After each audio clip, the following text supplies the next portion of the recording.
Hello students, welcome to Study Master. I am GS Rai. Today is 34th lecture and आज एक important बात करनी है आप लोगों से।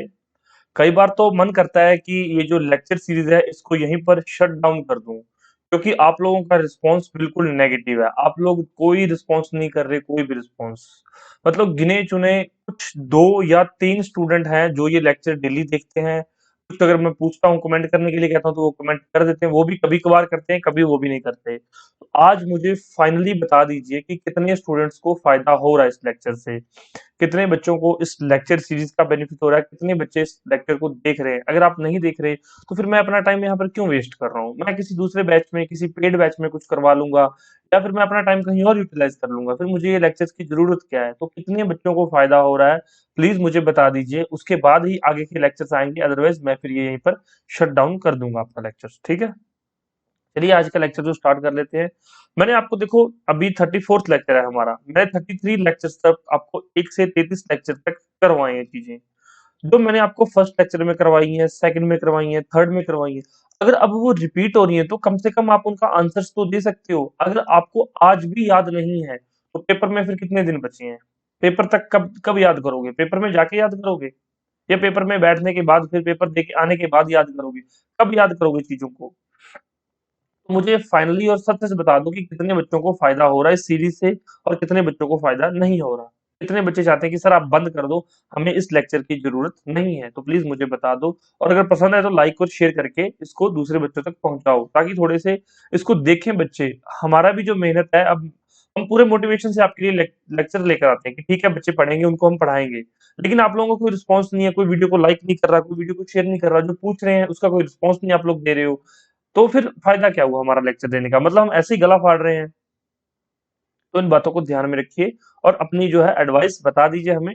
बाकी मेरा क्या रहता है, आपको पता है कि मेरा डिसीजन क्या रहता है। अगर एक स्टूडेंट को भी फायदा हो रहा है तो भी मैं लेक्चर सीरीज कंटिन्यू रखता हूँ।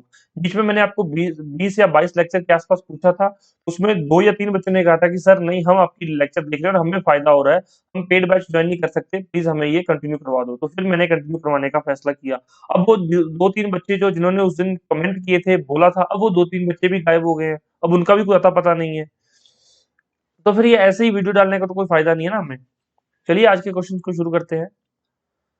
Who has become the first foreign climber to scale Mount Everest for the 16th time? तो भाई 16वीं बार माउंट एवरेस्ट फतेह करने वाले पहले विदेशी पर्वतारोही कौन बने हैं? कौन बने हैं? Canton cool. ठीक है, कैंटन कूल। अब ये बता दीजिए कि माउंट एवरेस्ट की ऊंचाई कितनी है, और ये किस देश की सीमा पर है? किस देश की सीमा पर है ये mount Everest? NIELIT NIELIT center has inaugurated by at ले by whom? तो ले में NIELIT केंद्र का उद्घाटन किसके द्वारा किया गया है? तो अश्विनी वैष्णव के द्वारा NIELIT सेंटर का उद्घाटन किया गया। अब ये है क्या चीज? NI national institute of electronics and information technology. National institute of electronics and information technology, ये है NIELIT सेंटर। ठीक। अब यहाँ पर देखिए अश्विनी वैष्णव, ये तो इन्होंने इसको इनॉग्रेशन किया, इसका उद्घाटन किया। तो ये कौन है? तो ये minister of IT, electronics and information technology and minister of railway minister है ये। तो आप एक काम कीजिए, जितने भी मिनिस्टर्स हैं उनका नाम याद रख लो, और उनका जो है मंत्रालय याद कर लो, उनके पास कौन सी मिनिस्ट्री है।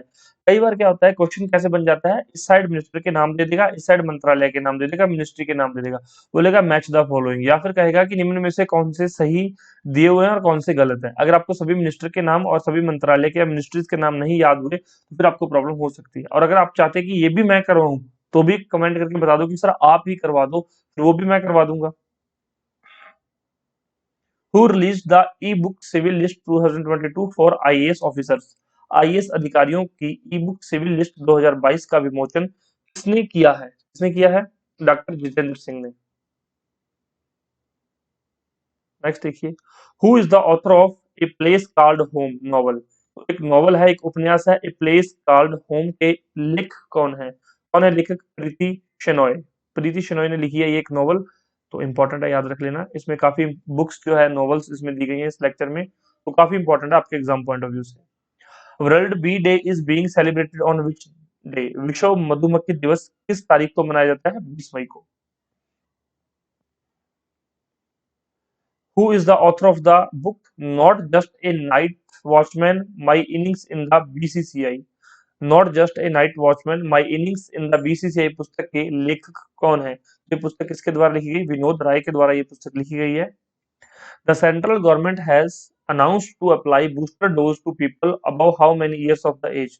तो केंद्र सरकार ने कितने साल से अधिक उम्र के लोगों को बूस्टर डोज लगाने की घोषणा की है? तो 18 साल से ऊपर जो है केंद्र सरकार ने कहा है कि इनको सभी को बूस्टर डोज दी जाएगी। नेक्स्ट देखिए, Which bank has launched Union NXT and digital transformation project संभव? तो संभव प्रोजेक्ट जो है किसने लॉन्च किया है? यूनियन बैंक ऑफ इंडिया ने। जो संभव प्रोजेक्ट है ना, ये किसके द्वारा लॉन्च किया गया है? Union bank of India. अब यूनियन बैंक ऑफ इंडिया की स्थापना कब हुई? 1919 के अंदर, 1919 में। हेडक्वार्टर कहां पर है इसका? हेडक्वार्टर इसका मुंबई के अंदर है। अब आप एक चीज देखिए, यहाँ पे 1919 लिखा हुआ आ रहा है। कोई इंटरनेशनल ऑर्गेनाइजेशन है जिसकी स्थापना 1919 में हुई हो? तो आईएलओ, इंटरनेशनल लेबर ऑर्गेनाइजेशन की स्थापना भी 1919 में हुई थी। और इसका हेडक्वार्टर कहाँ है? जिनेवा के अंदर, जिनेवा स्विट्जरलैंड में। ठीक है, आई होप आपको ये चीजें याद होंगी। Who is the author of the novel tomb of sand? तो सैंड का मकबरा, ये हिंदी में ऐसा नहीं है, हिंदी में इसको कुछ और कहा जाता है, इसको बोलते हैं रेत समाधि। रेत समाधि, जो इस पुस्तक का नाम, जो ये नॉवल है ना, इसका हिंदी में नाम है रेत समाधि। ये गूगल ट्रांसलेटर से सैंड का मकबरा हो गया है, लेकिन इसका नाम है रेत समाधि। ठीक है, तो रेत समाधि उपन्यास के लेखक कौन है? या फिर who is the author of the novel tomb of sand? बहुत ज्यादा आपको पता न्यूज में रहा है, गीतांजलि श्री। अब इनको हिंदी का पहला बुकर पुरस्कार, हिंदी का पहला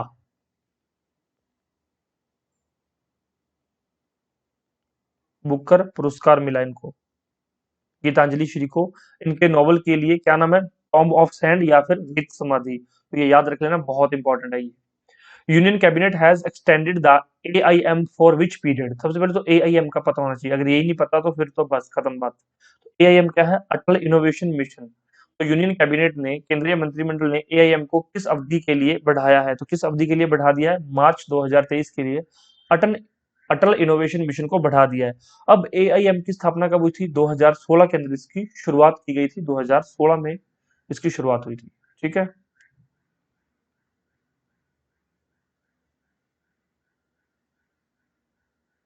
और अगर किसी स्टूडेंट्स को करंट अफेयर की पीडीएफ चाहिए, जो करंट अफेयर हम लोग कर रहे हैं इसकी पीडीएफ चाहिए रिवीजन पर्पसेस के लिए, तो डिस्क्रिप्शन बॉक्स में लिंक दिया गया, वहां से आप पेमेंट करके डायरेक्ट डाउनलोड कर सकते हैं। The W the WHO GCTM will be established eight which place? तो ये कहां पर एस्टेब्लिश किया गया? जामनगर में। तो डब्ल्यूएचओ ने जीसीटीएम किस स्थान पर स्थापित किया है?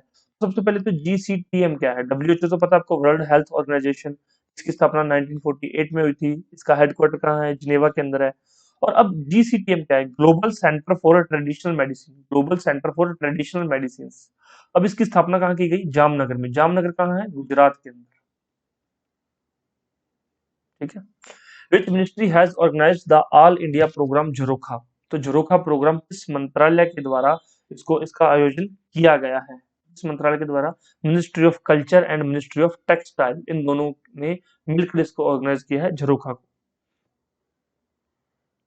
The union cabinet has approved to set up NLMC as a wholly government of the India owned company under the administrative jurisdictions of which ministry? केंद्रीय मंत्रिमंडल ने किस मंत्रालय के प्रशासनिक अधिकार क्षेत्र के तहत भारत सरकार के स्वामित्व वाली कंपनी के रूप में एनएलएमसी की स्थापना को मंजूरी दी है? तो ये मिनिस्ट्री ऑफ फाइनेंस के अंदर है। अब एनएलएमसी है क्या चीज? National land monetisation corporation, national land monetisation corporation. तो ये एक कंपनी है, कॉर्पोरेशन है, जो क्या करेगी? जो भूमि अभी सरकार के पास है उसको बेचना है, खरीदना है।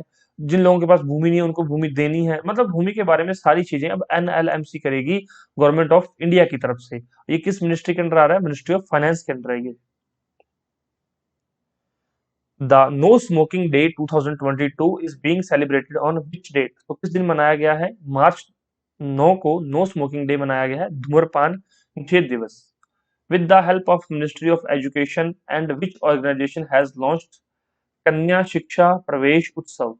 कन्या शिक्षा प्रवेश उत्सव अभियान किसके द्वारा शुरू किया गया है? तो ये यूनिसेफ के द्वारा शुरू किया गया है। अब यहाँ पर देखो, पिछले 33 लेक्चर हो चुके हैं, मैं 2 या 3 बार आपको बता चुका हूँ यूनिसेफ के बारे में सारी चीजें। तो आप एक काम कर दीजिए, यूनिसेफ की फुल फॉर्म बता दीजिए, बाकी चीजें मैं बता देता हूँ। इसकी स्थापना 1946 में हुई थी। हेडक्वार्टर कहाँ पर इसका? न्यूयॉर्क के अंदर है।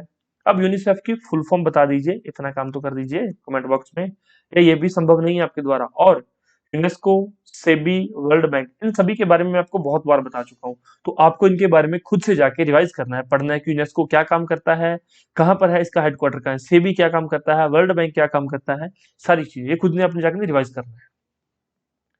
Which High Court has constituted a three-judge bench to hear petition questioning a ban on the use of hijab in the colleges? तो अभी कर्नाटका हाई कोर्ट ने ये जो है 3 जजों की एक न्यायाधीशों की पीठ का गठन किया है उच्च न्यायालय में, जिसमें कि कॉलेज में हिजाब पर प्रतिबंध लगाने की याचिकाओं पर सुनवाई की है। कर्नाटक याद रखना। Which platform has launched the campaign named Take a Break? Take a Break, आप लोग यूट्यूब पे वीडियोस देख रहे हो तो आपने देखा होगा थोड़े दिन पहले यूट्यूब पे बहुत ज्यादा एक ऐड आ रही थी इंस्टाग्राम की, जिसमें वो कहता था take a break, take a break. जरूरी नहीं है कि आप लोग हर चीज किताबों से ही पढ़ें, बुक से कोई जरूरी नहीं है। आपने आजकल देखा होगा पेपर इतना डायनामिक हो गया, अगर कोई बंदा न्यूज़पेपर पढ़ रहा है ना, सिर्फ न्यूज़पेपर पढ़ता है, तो 30 से 40 क्वेश्चन वो आराम से अटेम्प्ट कर सकता है बिना किसी बुक को पढ़े हुए। अब अपने पापा को, अपने माताजी को अगर न्यूज़पेपर पढ़ते हैं तो उनको, दादाजी को जो न्यूज़पेपर पढ़ते हैं उनको अपना पेपर दिखा देना, वो 30 से 40 क्वेश्चन ऐसे सॉल्व करके दिखा देंगे आपको, क्योंकि चीजें न्यूज़पेपर में आई हुई होती हैं। इसी तरह से ये जो है यूट्यूब पर आपको ऐड के अंदर इतना टेक ए ब्रेक किया गया था, लेकिन जब अब ये क्वेश्चन आ गया तो आपको पता ही नहीं होगा कि किसका है। तो टेक ए ब्रेक इंस्टाग्राम का एक कैंपेन था। ठीक, इस मंच ने टेक ए ब्रेक, ये तो हो गया। Which was the most congested city in the world in 2021? तो 2021 में सबसे ज्यादा दुनिया का भीड़ भाड़ वाला देश कौन सा था? इस्तांबुल। किस कंट्री में है? तुर्की के अंदर है। अब आपके लिए काम है, तुर्की की कैपिटल क्या है बता दीजिए, तुर्की की कैपिटल बता दीजिए मुझे। Jens Stoltenberg is the head of which of the following organisation? भाई जेनस स्टोलनबर्ग किस संगठन के प्रमुख हैं? तो नेटो की। मैंने 2-3 दिन पहले ही आपको बताया था नेटो की स्थापना कब हुई थी, इसका हेडक्वार्टर कहाँ है, इसका काम क्या है, भारत इसका मेंबर है या नहीं है, नहीं है तो क्यों नहीं है, सारी चीजें बताई थी। तो अब कम से कम इन चीजों को याद कर लो।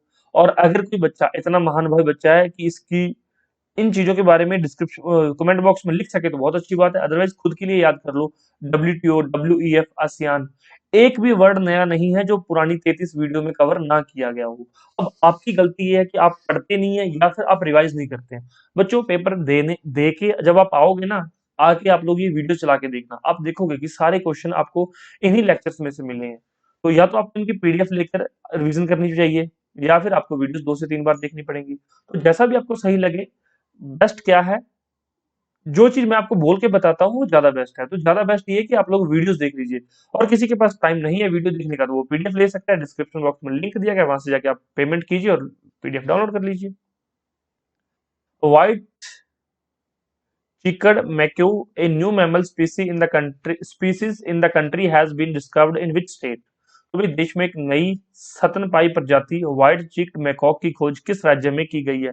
मोस्ट इंपॉर्टेंट क्वेश्चन है ये, क्वेश्चन यहाँ से बन जाता है। ऐसे क्वेश्चन तो एग्जामिनर बहुत जल्दी उठाते हैं। अरुणाचल प्रदेश। ठीक है, याद रखना। ये हमारे आज के 20 क्वेश्चन खत्म हो गए। यहाँ पर कोई भी डाउट हो तो पूछ सकते हैं, ये हमारा व्हाट्सएप का कॉन्टैक्ट है, यहाँ पर आप लोग किसी भी चीज के बारे में डिटेल ले सकते हैं, कोई भी डाउट हो तो पूछ सकते हैं। Thank you so much, take care, bye bye, God bless you all, आपका दिन शुभ रहे, धन्यवाद।